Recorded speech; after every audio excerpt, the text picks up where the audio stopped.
Hi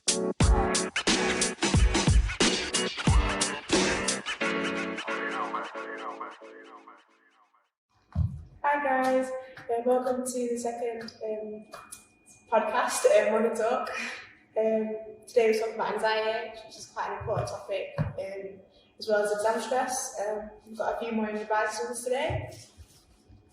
I'm Marianne. I'm Laptop. I'm Louise. And I'm Courtney. Yeah. So let's get to it then. Anxiety, what does it mean to you guys then?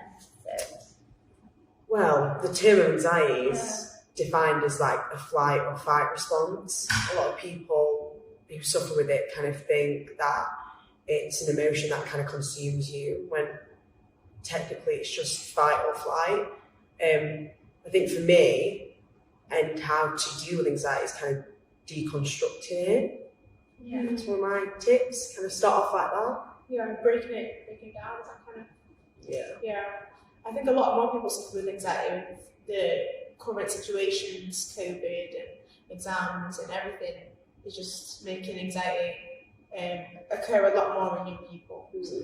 Yeah, like to me it's like having them constant challenges every day where you don't want to kind of face reality and just having them constant knockbacks. I think it's overcoming that and just building up your confidence, and it's easier said than done, but it is a long process. But I think again you've got to start believing in yourself. I mean, what do you think, Courtney? I think it's definitely important to just remember to breathe and to know that it won't always feel like this. It's okay to not feel okay. It's okay to feel sad. It's okay to feel like you're anxious, but you can get over it. Yeah. But it does take time. It does take that mental ability to believe that you can do it. Exactly. I think that when you're in that mind frame, so when you're having an attack or even with any mental health issue, I think that when you're in that mind frame, you see the worst and you can't really see the way out of it. But I think stepping back and looking at the situation from a different viewpoint may help some people just to cope with what they're going through. Especially with panic attacks and exam stress, you guys are going to have them responses where you trigger an attack. And where I kind of tell people to kind of not solve it, but how to deal with it, just little steps. You could go through the alphabet and start with A to Z and kind of name apples, bananas, carrots, dandelion, and just kind of re-ground yourself. These grounding techniques to kind of just help you kind of stand yourself back into reality. Yeah, absolutely. And I think like talking to someone as well. And even if you don't want to talk, get a piece of paper, get a diary, and just write how you're feeling and like what can you do, what's made you feel like that, and what can you do. And again, it's like some stepping stones to get to speak to someone, because I think that's the most important thing. If you're open with your emotion, you feel this burden just alleviate, like just get off your shoulders. Like I feel like that. Yeah. And I'm spoken to someone. Like I'm really nervous, don't get me wrong, I don't want to talk to someone about it. I feel embarrassed, I feel shy, I feel anxious myself. I don't want to talk about it, but when I do, I feel so much better than myself. I feel like, do you know what, it wasn't that hard. I just put up this kind of barrier, and I just need to let it fall and just be expressive of my emotions and kind of handle it and talk to someone about it, get that advice. Yeah.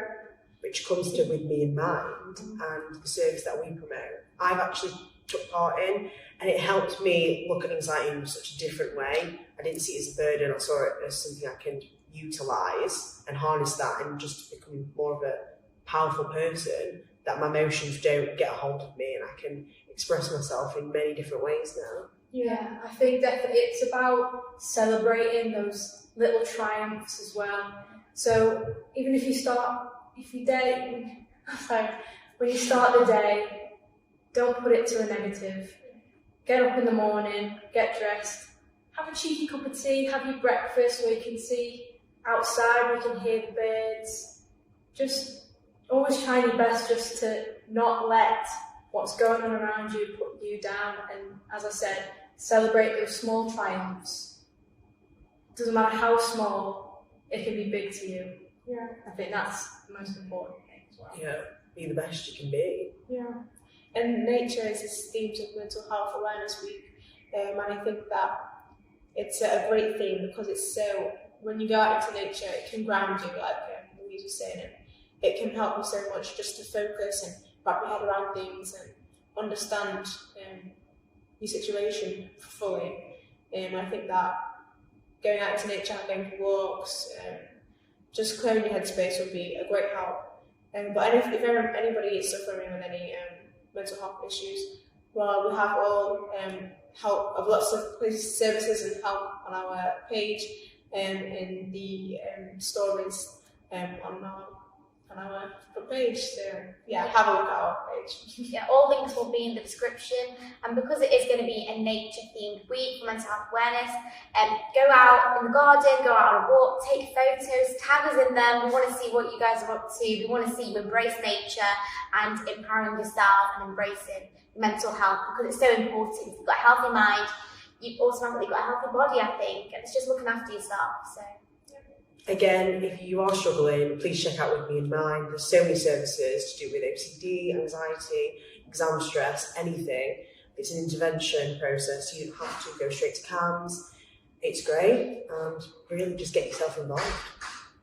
Is that it for everyone? Yeah, I think that's it. Thank you for watching. Thanks, guys. Bye.